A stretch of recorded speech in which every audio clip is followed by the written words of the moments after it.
wonderfully made. She's heaven's angel, so strong, even in struggle, yeah. When life comes like a storm from every angle, she rises above it all, the backbone of every home. Nothing compares to all she do. The true meaning of every family. She's the glue. Yeah. Where would we be without you? You brought us Martin, Malcolm, and Obama. Yeah. And Jesus too. Oh, she's sophisticated, strong, simply amazing, humble, honest, and helpful, educated, ebony, eccentric, empowering. She's a queen, she's a queen. You better treat her like a queen. Oh,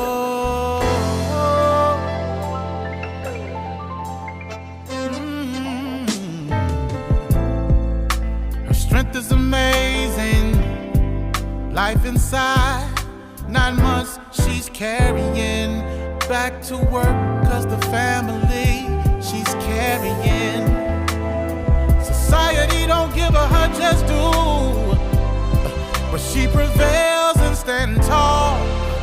A champion, a true woman. But nothing compares to all she do. Yeah, the true meaning of every family. She's the glue. Yeah, oh. Where would we be without you? Yeah, you brought us Martin, Malcolm, and Obama, and Jesus too. Oh, she is sophisticated, strong, yeah, simply amazing, humble, honest, and helpful. Not only that you are educated, yes you are, eccentric, empowering. You're mine, she's a queen. You're mine, you're my. Treat her like no price could be put on how much she's worth. So valuable, she's the soul of the earth. Yeah. All a part of God's genius plan. Powerful as she can be, the man's H-E-L-P. Yes, sophisticated, strong, simply amazing. She is humble, honest, and helpful. What I like about her is she's educated. She's my ebony, empowering. Yeah. She's my queen. Sophisticated, strong, simply amazing. She's amazing to me. Humble, honest, if you ever had one. She's educated, she's my queen. She built me up, she keeps me going. Sophisticated, strong, she's my queen. Simply amazing. She's simply amazing. She is, oh my, she's my queen. Educated, ebony, she's educated and she's empowering. She is my queen.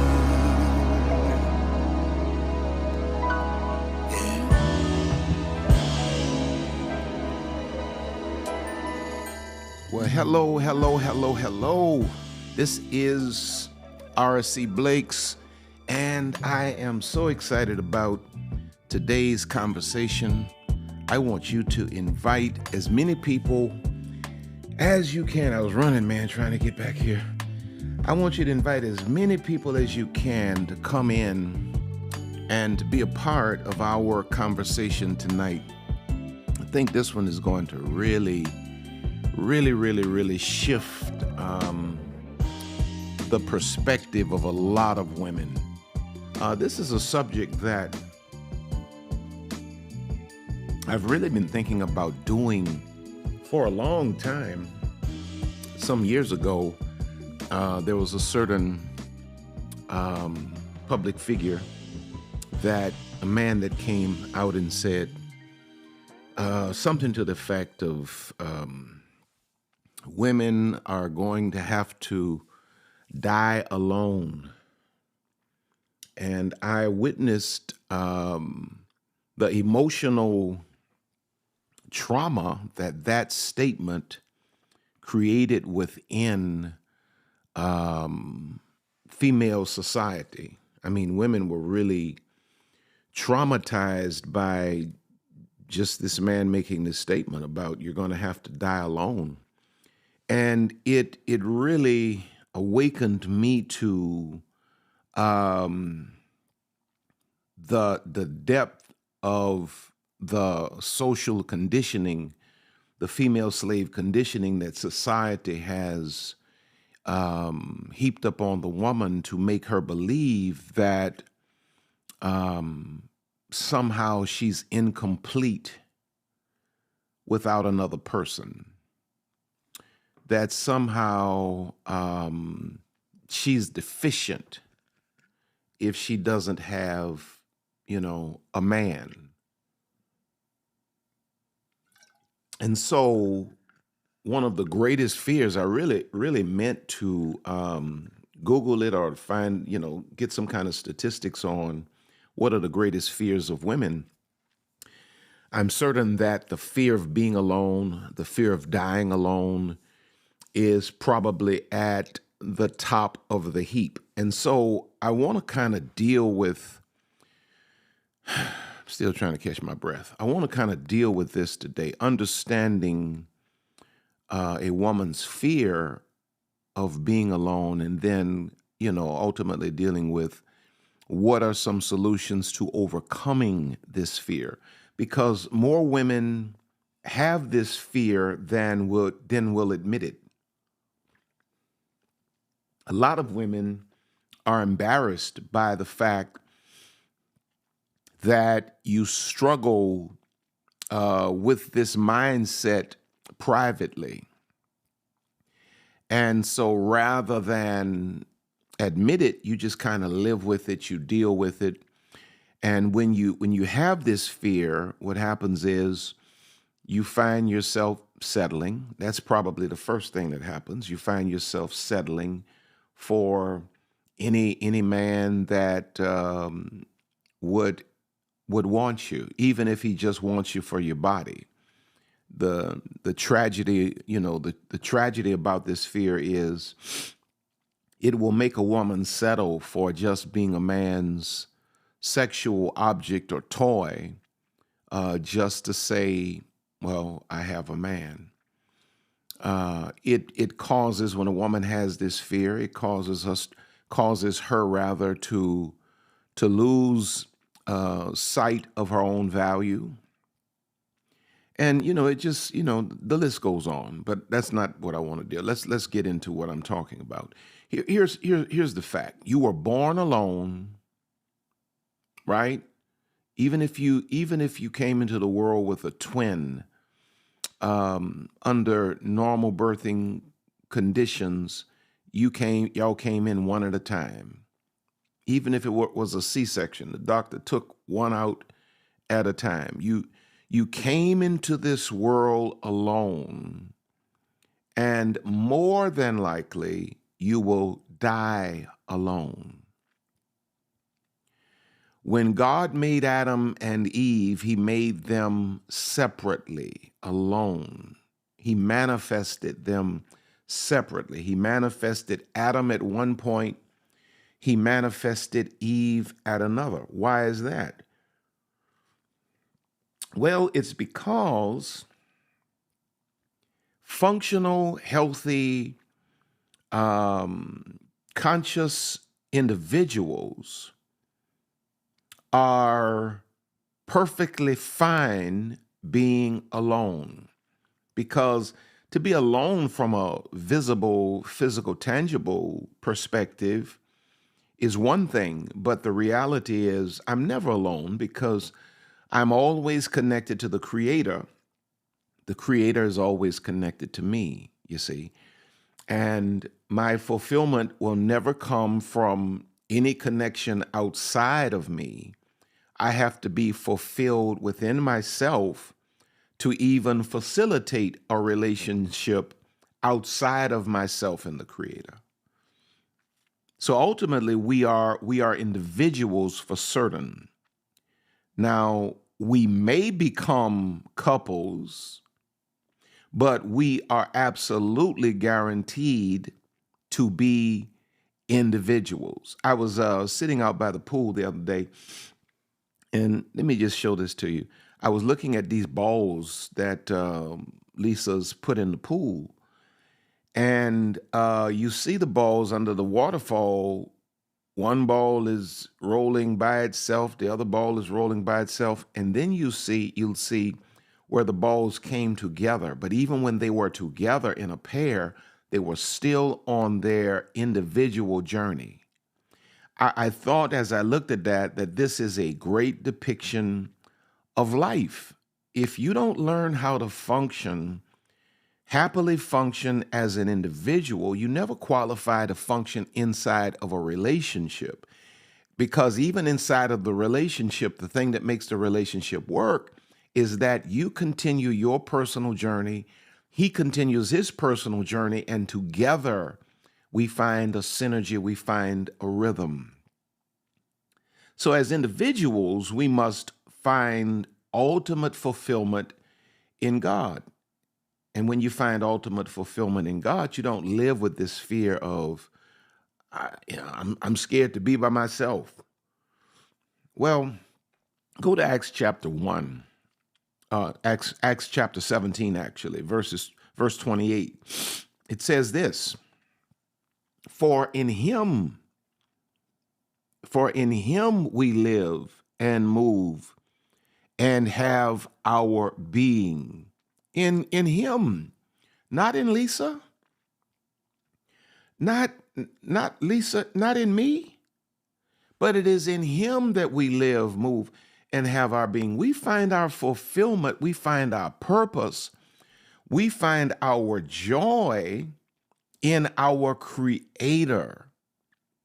And then once we locate ourselves in him, it's then that we're qualified to find or to discover the person or the people that are equally yoked with us.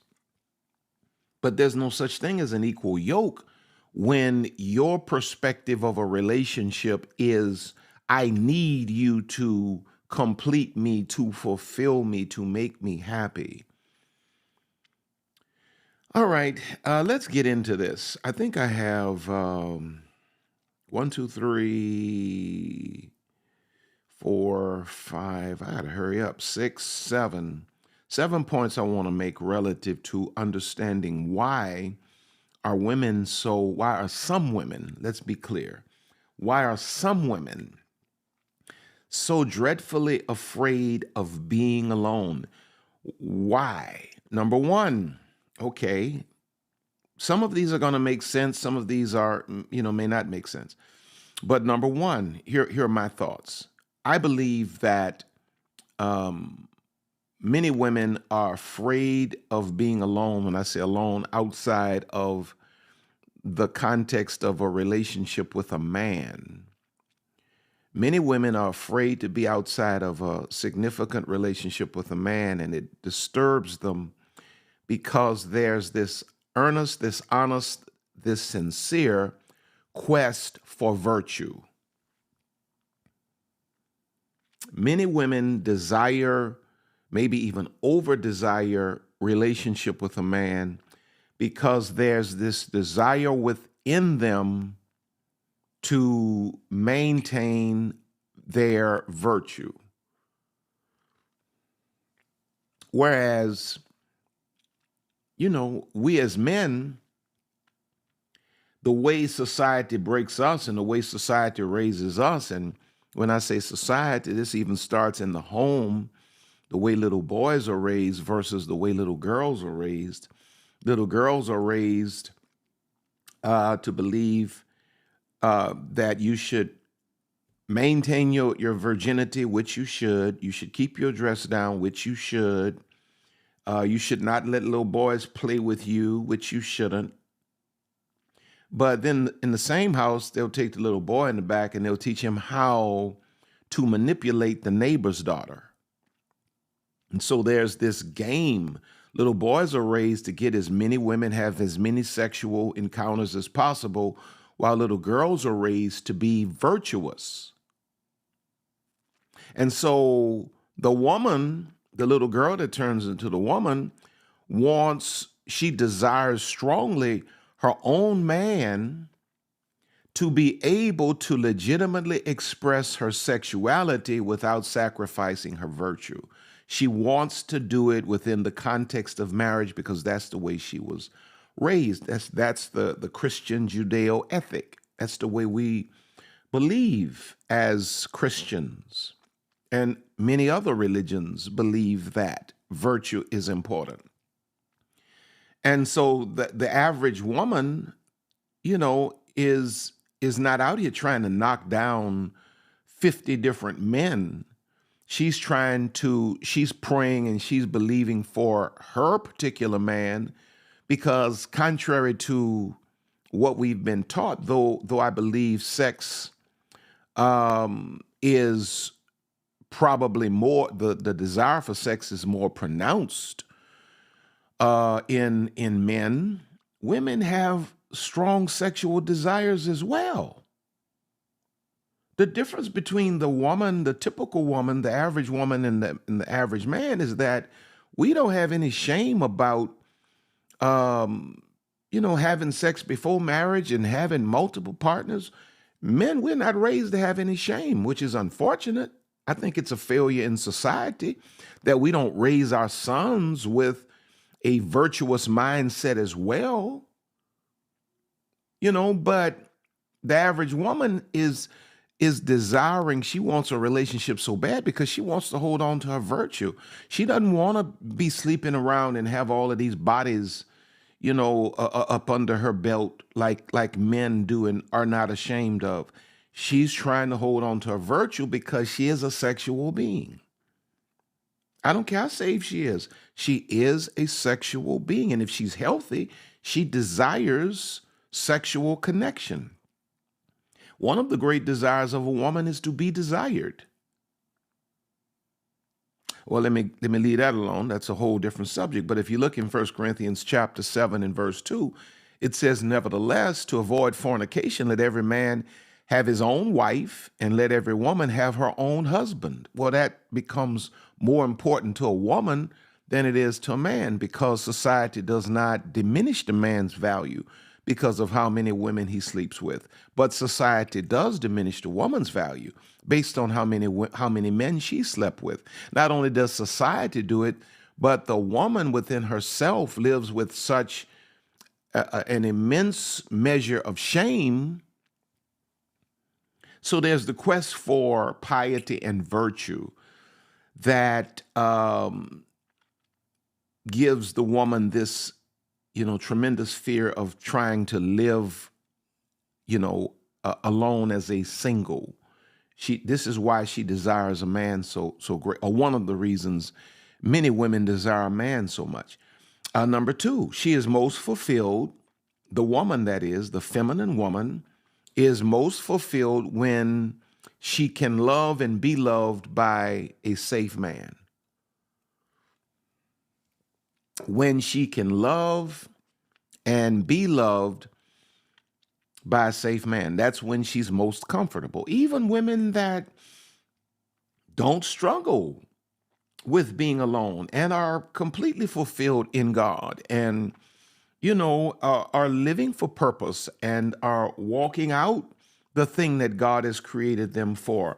Even these women will admit to you my preference, my ideal would be to have someone to love and to have someone to love me back. That's their ideal. They're conscious enough to be able to prioritize the way they live their lives, and so they don't let this handicap them. They don't allow this thing to arrest their consciousness.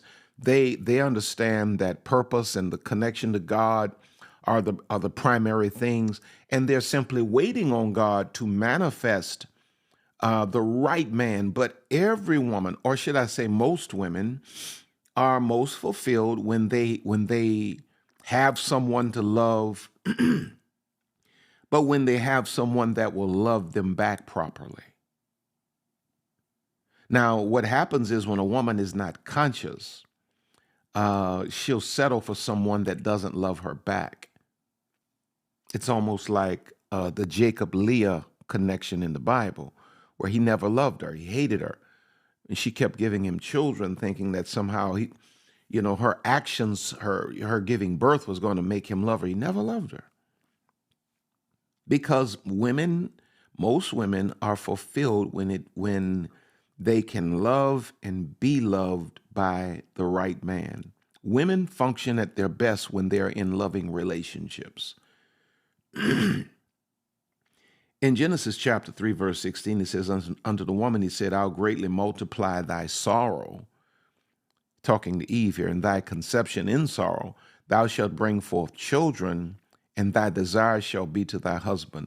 Interesting text. You're going to have children, and you're going to have great pain in having children. You'll have children because of sexual connection to your husband.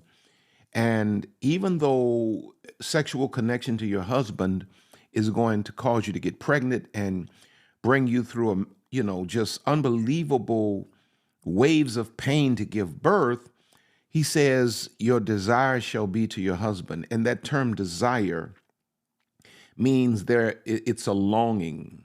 It's used to describe the strong feelings of desire that one person has for another. You will have a strong desire for your husband, even though this connection many times can cause you immense pain. The woman is designed, is made by God. The feminine soul is created to love and to be loved. Sometimes the broken feminine soul settles for just loving and does not complete the equation of being loved. It is completely toxic for you as a woman to settle on someone to love that does not love you back. But the feminine soul was created to love. This is why being the father of four, I believe, now this is just my opinion, I believe that children gravitate to their mothers many times more so than their fathers, even when the father is almost as physically present as the mother. It's because there's something in the feminine soul that is just loving. There's a nurturing that comes from the feminine soul. And so when a woman is not in a relationship where she can express that major part of herself as a feminine being, it puts her in a position where she's like a star athlete that never gets in the game to exercise her skills to help the team win.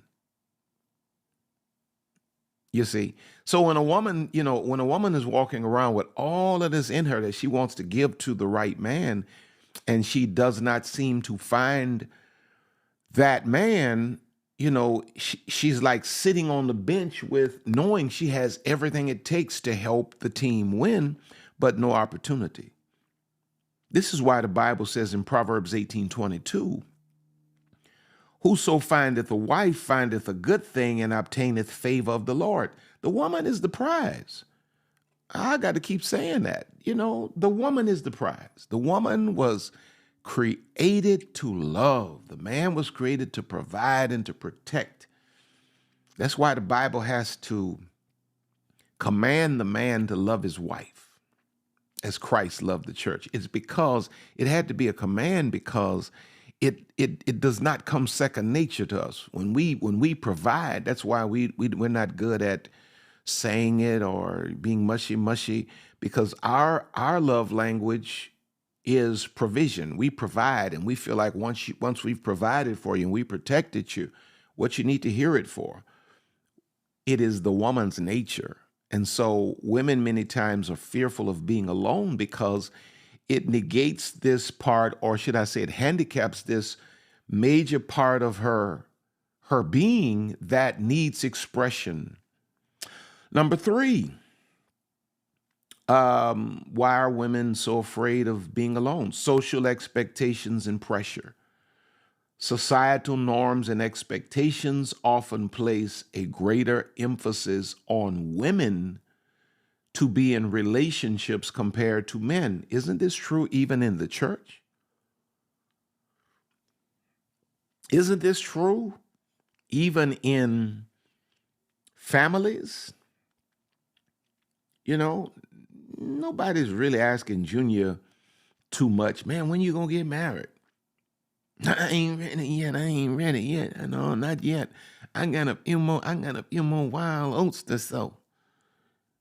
And they just laugh it off. But, with baby girl, the girl came turned 25 years old. When you gonna get a husband?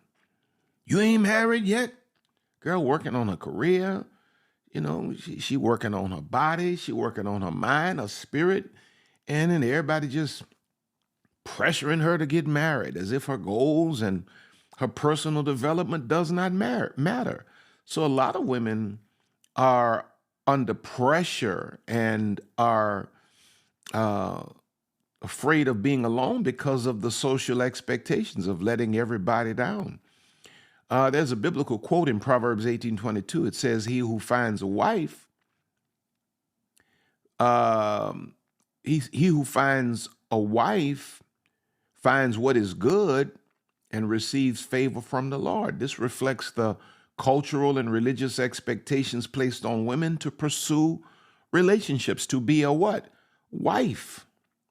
And various studies have shown that women face more social scrutiny and pressure to be in a relationship, leading to their heightened concern about being single. That's from the Journal of Social and Personal Relationships from 2018. Studies have also shown that women often equate relationship status with personal achievement and fulfillment. Many women can't even see themselves as successful if they don't have a relationship. It doesn't matter that, you're a Supreme Court justice and you feed 10,000 kids in Africa and, none of that matters. You ain't got a husband, you're a failure. That's how most women think. And that's how society conditions women to think. Dr. Harriet Lerner says, society often defines a woman's worth by her relationship status, which can create anxiety and concern for those who are single. Women have historically been conditioned to prioritize relationships and caregiving roles.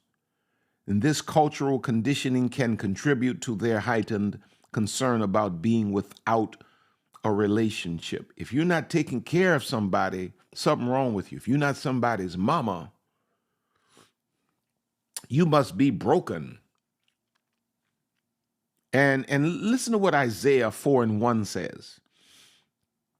And in that day, 7 women shall take hold of one man, saying, we will eat our own bread, talking about polygamy here, and wear our own apparel. Only let us be called by thy name to take away our reproach. Women would rather settle for being a part of a harem or a team than to be a standalone productive individual. But notice the last word, by thy name to take away our reproach. And that term reproach there means our scorn or our taunt. Society scorns, society taunts the woman that does not have a relationship. So again, she can have all of these wonderful things that she does in life with her life, and she can be most prolific and productive, but society will always taunt her with, are you married? What's the problem? Why aren't you married yet? And watch this. Not only do men do this, but women quite often do it to other women more so than men doing it to women. And the women that are doing it to other women are many times unhappily married themselves. Let me drink a little coffee on that one. Many times are unhappily married themselves. Esther Perel says, who's a relationship expert, women are often taught that being in a relationship is the source of their identity and fulfillment. This is why women are afraid to be alone. They're afraid of the social taunting, the expectations of society not being met, and how brutal society can be when you don't meet its expectations. The fourth reason women are afraid to be alone, and I need some lotion. Got no lotion. Good God Almighty. Number 4, the biological clock is ticking. Now, that's real, huh? If a woman wants to have children, she probably needs to do that within a certain age range. However, women today are having children even into their 50s, right? We're seeing women older today that are having children. But women have a limited window of time to bear children and to build a family due to biological factors. And this biological clock can contribute to her concern about being without a relationship, as she may feel time pressure to find a suitable partner for starting a family. Now, though this is real, you have to understand this. You were created for more than just bringing forth children. You may or may not. You may or may not.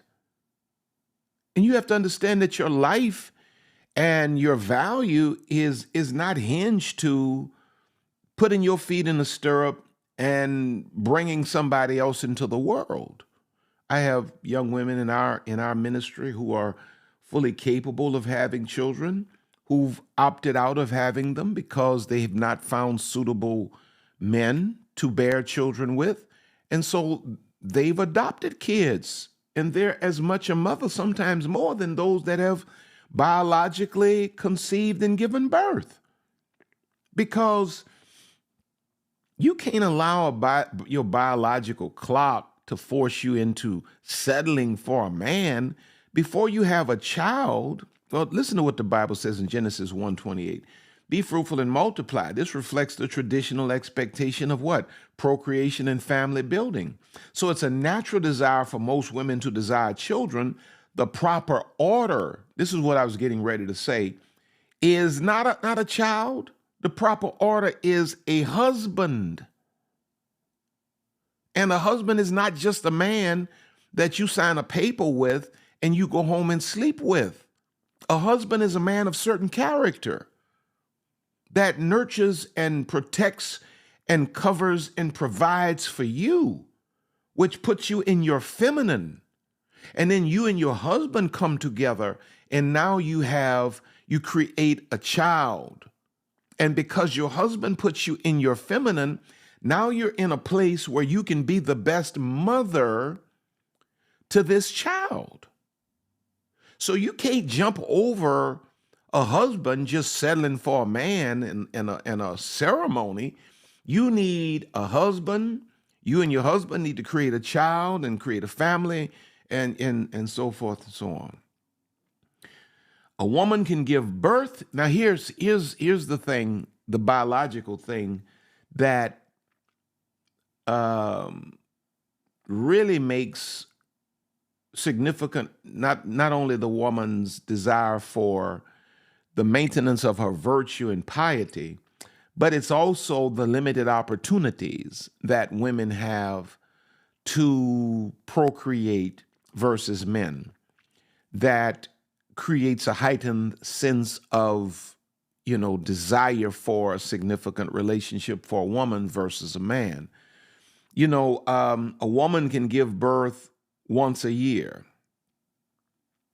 She can get pregnant twice a year. A healthy man can make a healthy man can make a baby almost every day.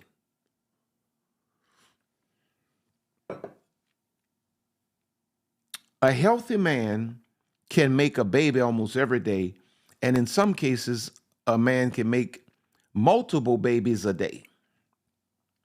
That's how easy it is for men to procreate versus women.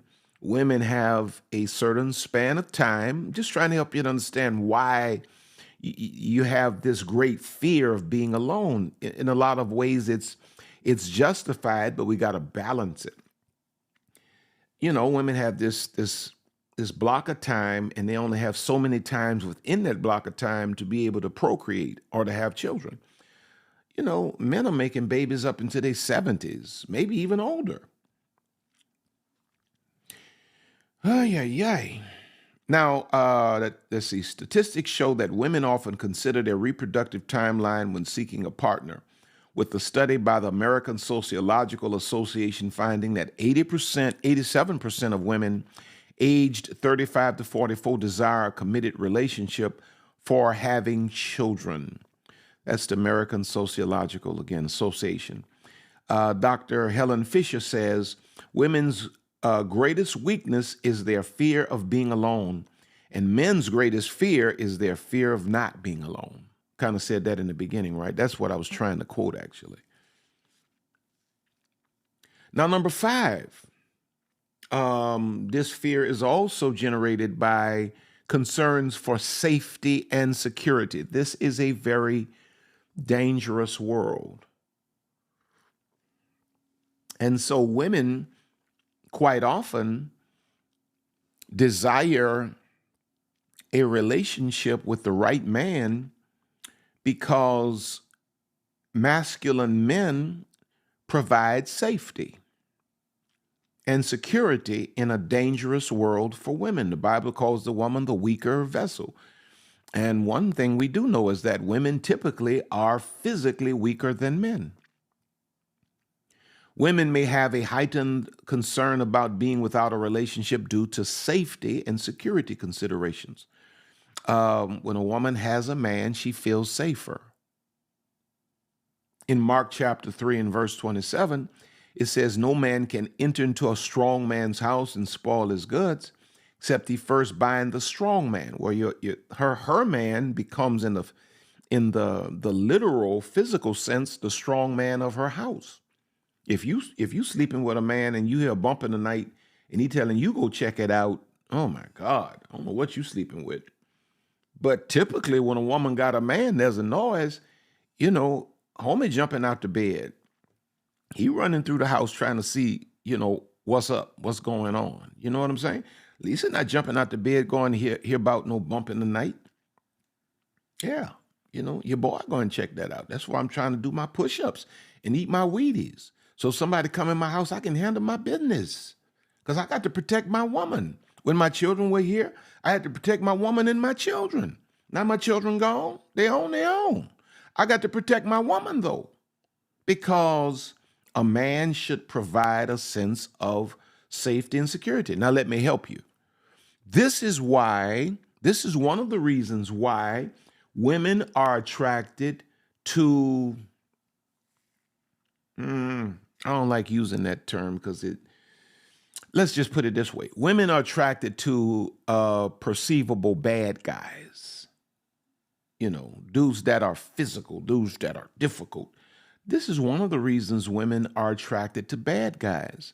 And this is one of the reasons why mild-mannered guys quite often get looked over.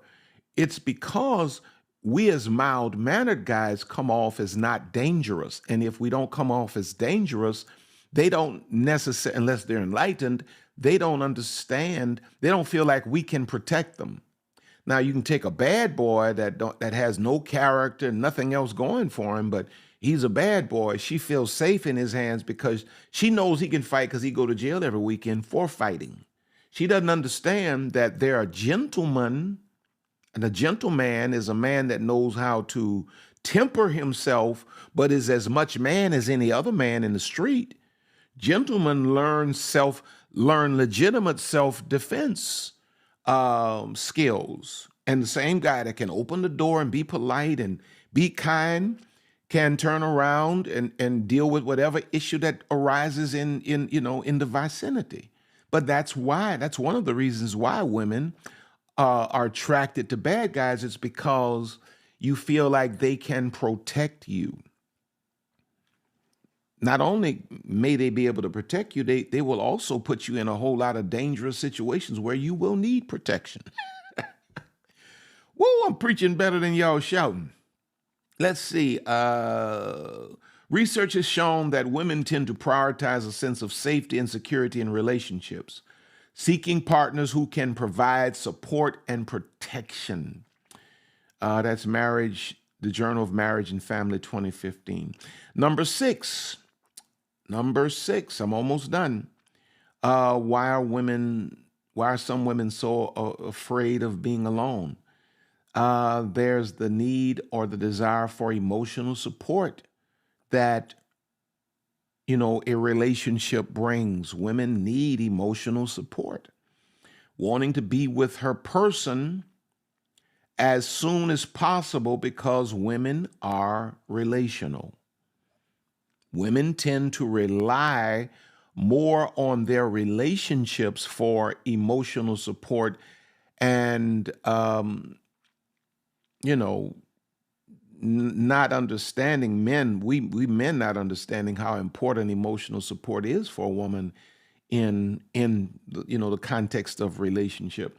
When good women cheat on men, quite often it's because we failed them in the area of emotional support, because nobody ever taught us that we needed to support our woman emotionally, that was even a need.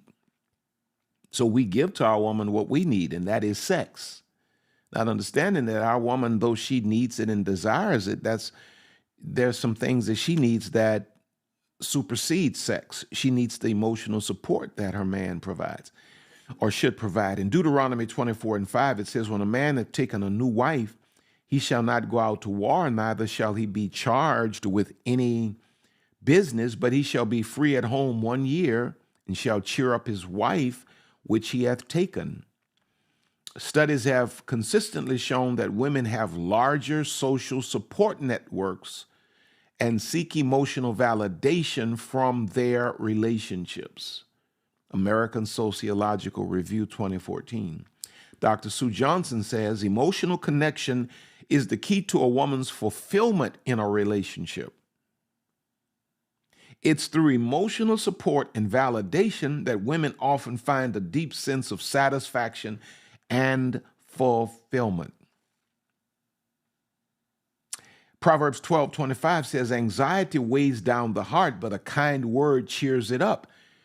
Women are looking and in need of this from their relationship. So when a woman has this fear of not having a relationship, she's afraid that she's going to be without this kind of emotional support. But let me tell you this, God is able to be all things to you.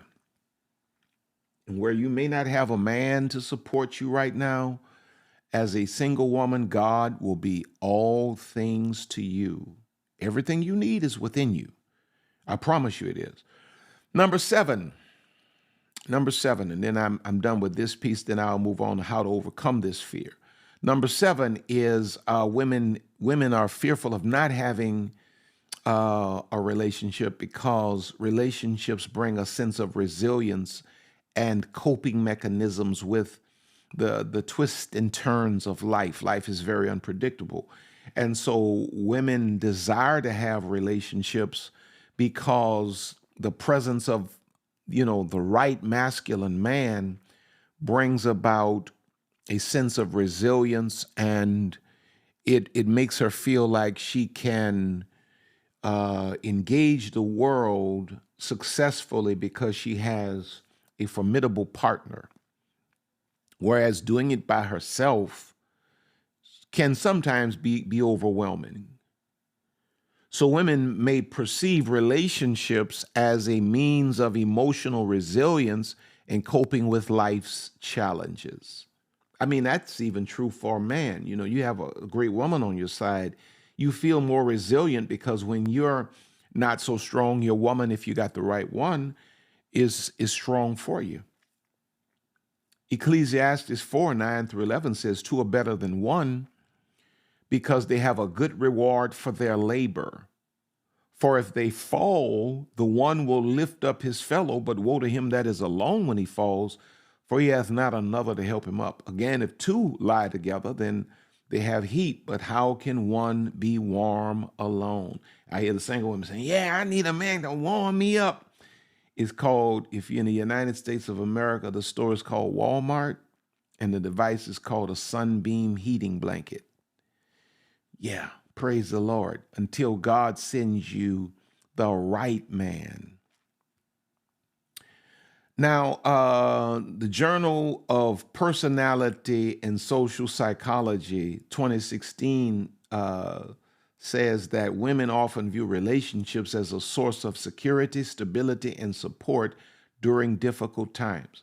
And that's it. There's nothing wrong with a woman entering into relationships because she feels like she needs a sense of security. There's absolutely nothing wrong with that. Because again, this is a dangerous world. Dr. John Gottman noted, having a strong emotional connection with the partner can serve as a buffer against stress and contribute to overall well-being. Well, I'd like to know if there have been any studies on the stress levels of a woman with a good, suitable husband or partner versus a woman who does not have a partner, or a woman who has a pitiful partner. I would love to see what the numbers might look like on that. I mean, just off the top of my head, I would assume that the woman that has a good, suitable partner, her stress levels should be a lot lower, all things being equal. The woman who has a pitiful excuse for a partner, I imagine her stress levels are through the roof, versus the woman who's by herself and is, let's say, she's fulfilled within herself. I'd like to see what the studies might be on those three different groups. Now, how do we overcome this fear? How do women, should I say, overcome this fear of being alone? Self-reflection and self-love. Take the time to understand yourself better and cultivate self-love. Explore your own interests, your own passions, and values. Focus on building a fulfilling life for yourself independent of a romantic relationship. Recognize that being alone does not equate to being lonely. It's true. You gotta self-reflect, and you gotta learn to love yourself. Learn to focus on yourself. And teach yourself how to be fulfilled, content, and happy within yourself. The Apostle Paul said, whatever state I'm in, therewith I've learned to make myself content. Number 2, challenge societal expectations. Everything society tells you is mandatory is not. Everything society tells you, society is wrong. You can't allow the culture to manage your emotions like that. Challenge societal expectations. Understand that societal expectations and pressures can contribute to the fear of being alone. Challenge these expectations and redefine what happiness and fulfillment mean to you. Recognize that being single does not mean there is something wrong with you or that you are incomplete. If you have the greatest mate in the world, the day is going to come that either you're going to have to live without him or he's going to have to live without you. If you don't know how to be happy and fulfilled by yourself, somebody's going to be disappointed. So you have to challenge these societal expectations. These people that are constantly pressuring you about being married, are they happily married? Push back on some of that. Why do you want me to be married so bad? Tell me what's so great about your marriage. Do you think everybody's got to be married? Do you think everybody want to be married? Some people don't want to be married. You got to learn to push back on it. People are not going to stop worrying you until you start pushing back. Don't let these people just keep coming, ruining your time. You can't go to church. You can't go to the family reunion in peace because these people just constantly putting this pressure on you. And then number 3, shift your mindset. Instead of viewing being single as a negative or a lack, embrace it as an opportunity for personal growth and self-discovery. Use this time to focus on your own development. Set goals and pursue your passions. Shift your mindset from seeking validation and fulfillment from a romantic partner to find fulfillment within yourself. Man, reach your goals, travel, do everything you ever imagined you would do. Number 4, build a support network. Surround yourself with supportive friends, family, and community. Cultivate strong relationships and connections outside of romantic partnerships. Engage in activities and hobbies that allow you to meet new people and expand your social circle. Number 5, focus on, again, personal growth. Invest in personal growth and self-improvement. Number 6, seek, watch this. If you find that this fear is really overwhelming you, seek professional help if needed. Get you a counselor because you don't know where this fear comes from. Sometimes this fear of being alone stems from stuff deeper than what I mentioned. Sometimes it's abandonment. Sometimes it's because your father walked away from your mother and didn't realize divorcing your mother should not have meant divorcing you. Sometimes it stems from a relationship that went bad, that broke you and traumatized you. So sometimes you're going to need more than just an hour of conversation with RC on YouTube. Sometimes you're going to need professional counseling to work through.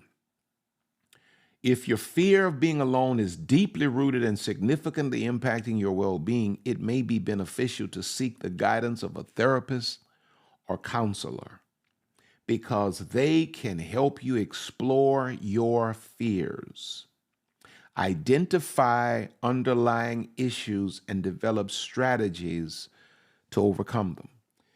So your fear of being alone is for good reason.